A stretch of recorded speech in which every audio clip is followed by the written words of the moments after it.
सिर्फ ये कहना ही काफ़ी नहीं है कि घर को साफ़ रखें, घर की सफाई का ख्याल रखें, घर को मेंटेन रखें, ऑर्गेनाइज़ करें। नहीं, बल्कि इसके पीछे एक बहुत बड़ी ज़िम्मेदारी होती है। इन बातों को कहना सिर्फ मुँह से आसान है, लेकिन जब इंसान के कंधों पर घर की ज़िम्मेदारी आती है ना, तब लग पता जाता है। क्योंकि क्योंकि ये जो होम मेकिंग है ना, ये एक ऐसी ड्यूटी है कि अगर इसमें आपने कहीं भी थोड़ी सी भी कोताही कर दी ना, तो आपको लग पता जाएगा। कैसे लग पता जाएगा? तो चलें आएँ आपको मैं बताती हूँ इस वीडियो में अपनी होम मेकिंग के ज़बरदस्त से आइडियाज़ और होम मेकिंग की ऐसी टिप्स जो आपको घर को बनाने में, घर को साफ़ रखने में, ऑर्गेनाइज एंड मेंटेन रखने में बहुत हेल्प करेंगी। तो चलें अपना व्लॉग करते हैं स्टार्ट अल्लाह का नाम लेके। बिस्मिल्लाहिर्रहमानिर्रहीम। अस्सलाम वालेकुम वरहमतुल्लाह। कैसी है मेरी प्यारी सी यूट्यूब फैमिली? उम्मीद है आप सब ठीक होंगे, खुश होंगे, अल्लाह का ज़िक्र शुक्र करते ज़िंदगी गुजार रहे होंगे। जी तो जनाब, पिछले व्लॉग्स में आपके साथ शेयर किया कि मैं कराची से आई। घर की हालत बहुत ख़राब थी क्योंकि बहुत ज़्यादा बारिशें और तूफ़ान गुजर चुके थे। अच्छा, अब ये था ना कि मैंने फ्रिज को इतना ध्यान में नहीं लिया क्योंकि मैं फ्रिज के ऊपर की डस्टिंग और ऑर्गेनाइजिंग तो रख रही थी, लेकिन साथ साथ ना घर की हालत भी बहुत ज़्यादा ख़राब थी, जो कि मैंने आपके साथ व्लॉग में शेयर भी की है कि घर बेहद गंदा था। हर जगह से, घर का हर एक कोना, हर जगह, हर कोना बोल रहा था कि मैं गंदा हूँ, मुझे साफ़ करो। और मेरी बेटी मुझे कहती है कि मम्मा, आपकी किचन की हर अलमारी बोल रही है कि हमारी क्वीन कहाँ है जो हमें साफ़ करती थी। यकीन करें, किचन की हर अलमारी में जो है ना, वो जो आटे का घुन जो होता है, जो कीड़ी होती है चावल आटे दाल की, वो इतनी फैल चुकी थी ना कि उन लोगों ने हमला कर लिया था। और मैं इतना साफ़ और मेंटेन घर छोड़ के गई थी ना कि मैं आपको बता नहीं सकती। पहले तो मैं घर घुसते ही सर पकड़ के बैठ गई, उसके बाद मुझे समझ नहीं आता कि मैं कहाँ से शुरू करूँ, कहाँ से ख़त्म करूँ। तो बस जनाब, आज के व्लॉग में जो है ना, आपको मैं ये बता रही हूँ कि मैंने की है फ्रिज की सफाई। क्यों? पूरा एक हफ्ता मैंने सिर्फ घर की सफाई की है। घर की झाड़े, घर की डस्टिंग, झाड़ू पोछा, घर धोना, दीवारें साफ़ करना, कपड़े जो पड़ी थी वो धोई। कपड़ों के इतने सारे कपड़े चढ़ गए थे। फिर उसके बाद उनकी इस्त्री में 3-4 दिन में रखी, जब से मैं कराची से आई हूँ मैं इतनी कोई सुस्त हुई हुई थी। सर, अम्मी अगर तो कुछ काम काज करते नहीं थे, बस वो काम वाली ने काम कर लिया और खाना वाना बना लिया बहनों भाभीियों ने, और एक अच्छी सी सुकून वाली ज़िंदगी थी। अब तो घर में ज़िम्मेदारी आई है तो अब इतनी सुस्ती और मैं इतनी निढाल। और मज़े की बात ये कि घर का कॉमन धोते धोते मैं पानी में ऐसी फिसली हूँ कि मेरे शाइटी का मसला जो है ना, वो मैं कराची से आई, मैं बिल्कुल फिट फाट। और जब मैं घर आई मैं कामों में लगी, और मैंने इतना कामों में लगी, इतना काम, मुझे पता ही नहीं था कि मैंने सरफ डाल के मैं घर को घस रही थी। और वो इतने, हमारा मार्बल लगा हुआ है, मैं ऐसी फिसली हूँ ना, ऐसी फिसली हूँ कि बस एक ड्रम की आवाज़ आई और फिर से मेरे जो है ना, वो मोरों की हड्डियाँ समझ खुद अंदर सब कुछ हिल गया है फिर से।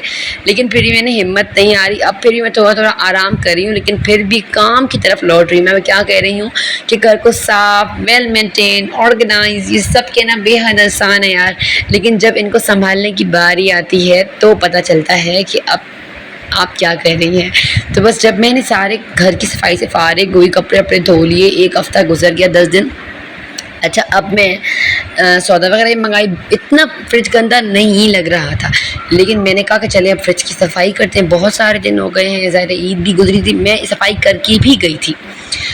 तो बस फिर मैंने सारे के सारे फ्रिज को पहले आपने देखा खाली कर लिया, उसके बाद सारे के सारे फ्रिज को लेमन मिक्स से स्कॉच ब्राइट लेके अच्छे से धो ली, हर एक कोने को लेमन मिक्स से। तो अच्छा, लेमन मिक्स से मैंने क्यों धोया? तो अगर मैं साबुन यूज़ करती हूँ ना, तो उसके ग्रीन स्पॉट्स होते हैं, धब्बे वो रह जाते हैं, सूख जाते हैं। लेमन मिक्स का ये आप मतलब, ये लेमन मिक्स आप सब बोलेंगे ईरान ये प्रोडक्ट है, इसराइली है, फ़लस्तीनी है। असल में बात ये है ना कि ये मेरा रमज़ान का पड़ा हुआ था, ये मैं बहुत ख़ास चीज़ों में यूज़ कर रही होती हूँ। और जो है ना, फिर मेरा मंगाना हुआ ही नहीं, तो बस यही पड़ा हुआ था जो आ गया था 2-3 महीने पहले। तो अच्छे से फ्रिज को मैंने घस लिया अपने। फिर उसके बाद मैंने अपने कप, अच्छा मैं ना यहाँ धो भी सकती थी, लेकिन मैंने धोया इसलिए नहीं कि वो जो पानी निकल के जाता है ना पूरे घर से, वो पूरा घर और ही मैस हो जाता है। तो मैंने क्या किया, थोड़ी मेहनत कर ली, पहले घस लिया, उसके बाद एक गीले तौलिए वाला जो मोटा कपड़ा होता है उससे सारा साफ़ कर लिया, उसके बाद एक डस्टिंग वाले कपड़े से साफ़ कर लिया, और उसके बाद बिल्कुल साफ़ सुथरा मल्टी फाइबर क्लॉथ लेके बिल्कुल सूखा फ्रिज में लगा दिया। उसके बाद सारी चीज़ों को मेंटेन करके करके हर चीज़ को साफ रख के सजा दिया। अच्छा, बात सिर्फ फ्रिज की नहीं थी, ख़त्म नहीं होती कि फ्रिज से सफाई कर ली बस हाँ वही हो गया, नहीं।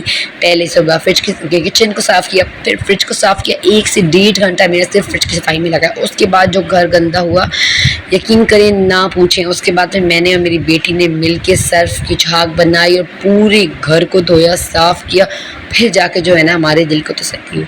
लेकिन इधर ये प्लस पॉइंट आ जाता है ना कि यार अगर अल्लाह ने आपको बेटियां दी है ना तो फिर समझ दे कि आपके दोनों कंधे जो है ना वो थोड़े आराम पर हैं।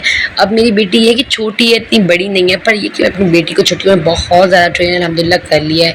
अब वो घर की सफाई वगैरह कर लेती तो मुझे परेशानी नहीं हो रही होती। तो ये कि मैं उससे कहती हूँ कि चलो तुम झाड़ू लगा लो या तुम बर्तन धो लो तो मैं झाड़ू लगा के पोछा लगा लूँगी। तो इस तरीके से जो है ना हम लोगों ने अपने काम को माँ बेटियाँ सुबह में ही बांट लेते हैं। तो बस अब स्कूल खुलने लगे हैं तो बस ये कि बच्चे स्कूल जाएंगे और बस हमने अपनी पूरी जिम्मेदारियाँ संभालनी है। तो बस ये कि अगर हम अपने कामों को कुछ दिनों में बांट लेना कि चले, अब मैंने 1 हफ़्ता अपने घर को दे दिया तो फ्रिज को मैंने साफ़ कर दिया लेकिन डीप क्लीनिंग नहीं की। फिर 1 हफ़्ते बाद मैंने सारी की सारी डीप क्लीनिंग कर दी। तो इससे क्या है मैं तो इतनी थकी भी नहीं, मेरे काम भी टाइम टाइम पे होते रहे और मतलब मेंटेन रहा, घर की रूटीन ख़राब नहीं हुई। क्योंकि ज़ाहिर बच्चे भी घर हैं, छुट्टियाँ ख़त्म हो गई थी और फिर से हुकूमत ने 1 सितंबर तक छुट्टियाँ दे दी तो फिर से वही रूटीन जो है ना वो हमारी चल पड़ी थी। तो फिर उस रूटीन में रह के ही जो है ना मैंने अपने घर को ऑर्गेनाइज़ किया, साफ़ सुथरा किया, घर के कोने कोने को चमकाया। और फिर जब शाम को हम बहुत थक गए तो मैंने कहा चले बिरयानी बनाते हैं। तो चलें आपके साथ छोटी सी बिरयानी की रेसिपी शेयर करती हूँ, आप लोग को उनकी पसंद आएगी। पहले तो आपने देख लिया। अच्छा, बिरयानी को इतनी बड़ी चीज़ ये हम लोगों ने बना दी है कि भाई ये वो नहीं, बिल्कुल इजी पीजी है। जितना आप काम को आसानी से लेंगे ना उतना आपका खाना आसानी से हो जाएगा। पहले एक प्याज 2 ले लिए, ऑयल में डाल लिए, गरम मसाला सारा डाल लिया, हल्की आंच पर उसको सौते कर लिया। उसके बाद मैंने चिकन को ना आप चाहें ज़्यादा का रंग लगा लें, आप चाहें तो ना लगाएं। उसके बाद इसे फ्राई कर लिया। ठीक है, चिकन थोड़ा सा फ्राई हो गया तो फिर आपने देखा होगा मैंने इसमें टमाटर डाल दिया, बिरयानी मसाला डाल दिया, फ्राई कर लिया, थोड़ा सा भून के 1 घुट पानी डाल दिया था ताकि प्याज जो है ना अपना अर्क छोड़ दे, उससे बिरयानी का टेस्ट बहुत अच्छा हो जाता है। उसके बाद टमाटर की बुनाई कर ली, पूरा का पूरा मसाला बिरयानी का हाफिज़ बिरयानी मसाला मैं यूज़ करी थी। अच्छा, मेरी आदत है मैं ना बिरयानी मसाले बदले बदले बिरयानियाँ बनाती हूँ ताकि बिरयानी की मुख्तलिफ टेस्ट मुझे बहुत अच्छा लगता है। ये नहीं कि बस एक ही बिरयानी बना रही हूँ तो बस वही शान की बिरयानी बन रही है, नहीं। लेकिन हाँ ये है कि हाफिज़ की बिरयानी मैंने बनाई, बेहद मज़े की बनी, बहुत मज़े की खाने में। लेकिन अभी हमारा टेस्ट जो है ना वो शान की बिरयानी पे अटक गया तो मज़ा नहीं आता कोई और बिरयानी हो तो। और बस फिर मैंने आलू डाल लिए, उन्हें फ्राई कर लिया, बस दही डाल ली। ये ही इनफ मेरी रेसिपी थी। अच्छा, मैंने 3 मसाले ऐड किए, सूखा धनिया, अधकुटी लाल मिर्च और 1 चम्मच गरम मसाले। ये 3 मसाले जो है ना अभी बिरयानी में ज़रूर ऐड करती हूँ, इससे मेरी बिरयानी जो टेस्ट है थोड़ा इन्हेंस होकर सामने आ जाता है। देखें आप लोगों ने देखा, ये वाले 3 मसाले मैंने डाले, 1 चम्मच नमक की डाली और अच्छे से इसको। अच्छा, जब भी आप डब्बे का मसाला डालें याद रखिए नमक आपने फिर आधा डालना है। मतलब अगर 2 चम्मच नमक डालते हैं ना तो 1 चम्मच डालना है, और 1 डालते हैं तो आधा डालना है।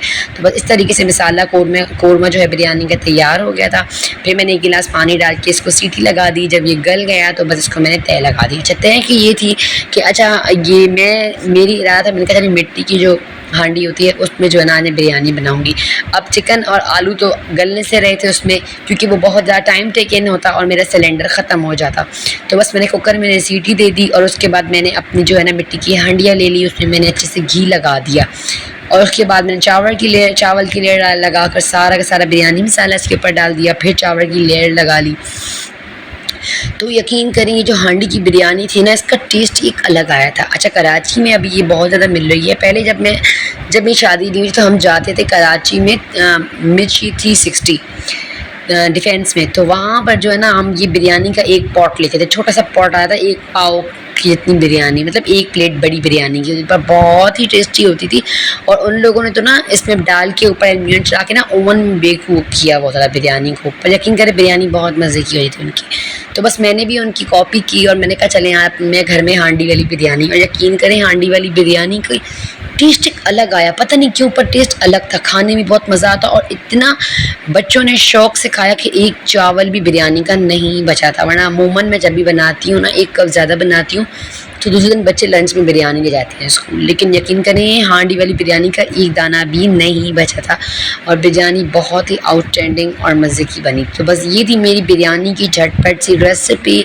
उम्मीद करती हूँ आपको पसंद आई होगी। पसंद आए ना तो वीडियो को ज़्यादा शेयर कीजिएगा, कमेंट करना बिल्कुल भी ना भूलिएगा और बिरयानी की रेसिपी को ज़रूर ट्राई कीजिएगा।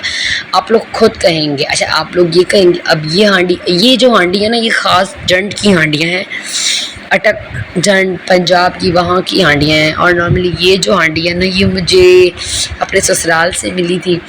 तो बस ये कि मुझे बहुत शौक़ है मिट्टी के बर्तनों में खाना बनाने का, मतलब एक्सप्लोरिंग करने का। तो मैं अपने घर ले आई थी अपनी सास की हांडी और मैंने बहुत मोहब्बत से इसमें बिरयानी बनाई और यकीन करें बहुत मज़े की बिरयानी बनी। एक दिन मैं इसमें साग बनाऊंगी, आलू गोश्त बनाऊंगी इसी हांडी में और आप लोग के साथ ज़रूर शेयर करूंगी।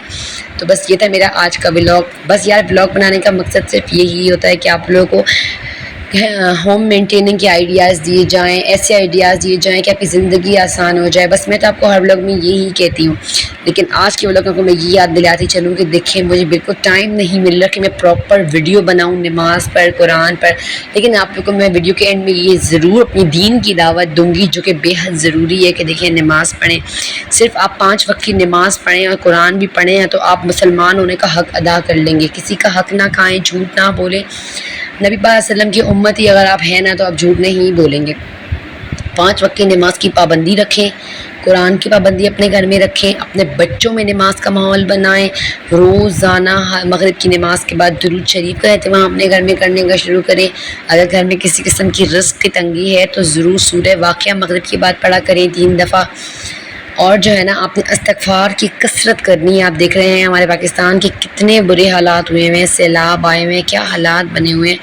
तो बस आपने क्या करना है, मैं ख़ुद भी इस्तिग़फ़ार पढ़ रही हूँ, इसीलिए मैं आप सबको भी कह रही हूँ कि इस्तिग़फ़ार पढ़ें, दुरूद शरीफ का एहतमाम करें और नमाज़ों को लाजिम करें। और कोशिश करें जो भी आपकी बहनें, बेटियाँ, पड़ोसन जो भी आस-पास हैं उन्हें भी नमाज की दावत ज़रूर देते रहा करेंगे। यार ये वही मोमिन का फ़र्स्ट फरीज़ा है कि आपने सबको दावत देनी है नमाज की, कुरान की, दीन की। अगर आप नमाज कुरान के पाबंद हैं तो बहुत अच्छी बात है, अभी और भी मेहनत दीन पे करनी शुरू कर दें। तो चलिए लेती हूँ आपसे इजाज़त। रखिएगा अपना ख्याल और रखिएगा हिजाबी होम मेकर को अपनी दुआओं में याद।